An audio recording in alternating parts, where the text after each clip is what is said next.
here's the thing. I just want to go back to work. I would much rather play you in a movie than to be sitting here answering questions on your show. All right, Kevin Spacey speaking there with NewsNation's Chris Cuomo. That was last night.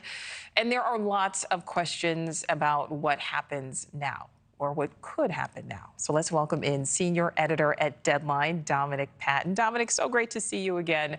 How significant, first of all, is it that we're seeing these A-listers, Sharon Stone, Liam Neeson, speaking out publicly, you know, in support of Kevin Spacey?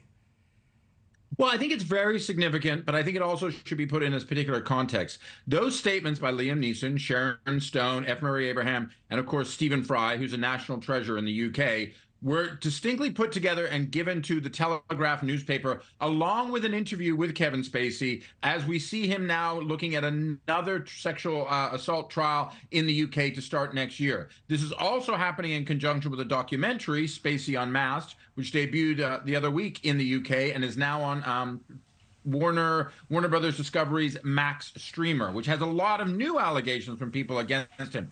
So there's a context here. Having said that, I think that it's very important now you're seeing this level of support for him, because what you're seeing is people now pushing back. There are some people who are saying, if you look at the Harvey Weinstein trial and the conviction in New York being overturned, that there's a backlash happening in the Me Too movement. And there might be some merit to that. But there also, in terms of Kevin Spacey, this is a man who has successfully defended himself in court, has made settlements with people, has on a couple of occasions seen people die or accusers retreat from their allegations, but he has defended the allegations against him.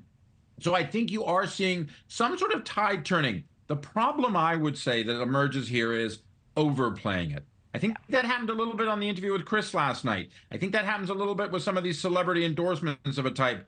I think that maybe this might be something that is yet to find its true and final form. Well, and that was my next question for you, Dominic, because, you know, we're talking about an actor who was absolutely the cream of the crop at one point, very much at the top of the list. We're seeing this handful of A-listers come out in support of him. Do you think we'll see more, though, come out in support of Spacey?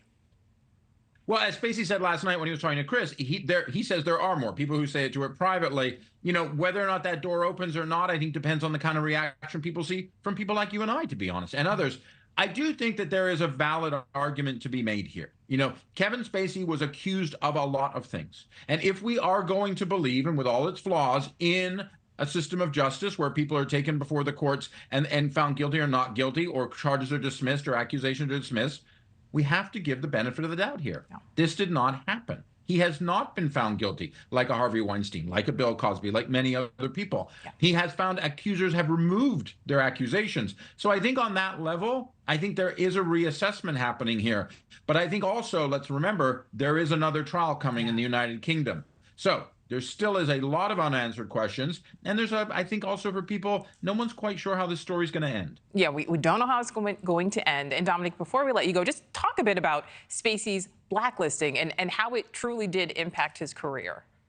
Well, look, I mean, I'm very hesitant to use words like cancel culture or blacklisting. Blacklisting had to do with the Committee on Un-American Activities in the 1950s and communism in America. And cancel culture, I have to say, when I see people show up on national television, maybe not so canceled. But I will say this. His career was definitely kneecapped when Anthony Rapp, who's on Star Trek Discovery and on Broadway, came out with allegations in 2017 saying that Spacey made unwarranted sexual advances to him when Rapp was 14 years old and Spacey was an up-and-coming 26-year-old actor on Broadway.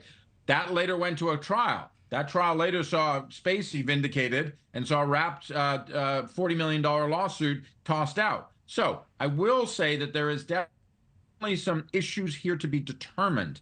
I do think, though, there still is a sense of how does this play out in the court of public opinion, which is the real court that I think Kevin Spacey is guiding himself towards. And I have to say, as someone who writes about the law every day, I'm not sure that's the best play right now. His career has seen some returns. He's done some voiceover work. He's appeared in some other things.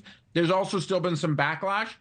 Look, America is a country, as Bill Clinton will tell you, where if you say sorry enough times, people will forgive you. But I think it's the way you say sorry. And I think maybe a little bit more Bill Clinton and a little less Frank Underwood might be in play here. You know what, Dominic Patten, always great to speak with you. You certainly give us a full perspective from both sides. So thank you so much. Appreciate it. Thank you for watching. Go to newsnationnow.com to find News Nation on your television provider. And don't forget to click the red subscribe button below to get more of News Nation's fact-driven, unbiased coverage.